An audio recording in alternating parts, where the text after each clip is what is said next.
Dalawang individual ang naaresto sa ikinasang bypass operation ng pulisya sa Purok 12 Barangaya, Pinatilan, Valencia City, Martes ng gabi, Enero 27, 2026. Kinilala ng mga pulisya ang mga naaresto na si alias Jonalyn, isang babae, 48 anyos, single at isang online seller, at si alias Robert, lalaki, 43 anyos, may asawa at isang driver. Sa operasyon, nasamsam mula sa kanila ang kabuuang 10.3 grams ng hinihinalang shabu na may tinatayang halaga na 70,040 pesos.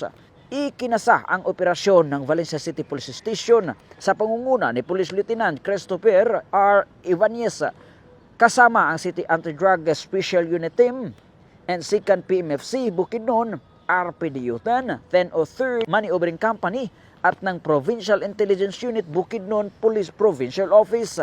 Matagumpay na nabili ng poster buyer ang illegal na droga na nagresulta sa agarang pag-aresto sa dalawang suspek.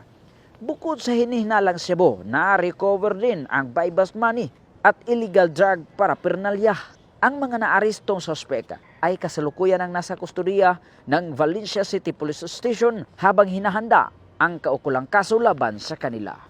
Mula dito sa Campo Alagar, ako po ang inyong Police News Network Correspondent mula sa Regional Public Information Office ng Police Regional Office 10, Corporal Joel Lazaro Subsuban, alagad ng batas, tagataguyod ng balitang pulis.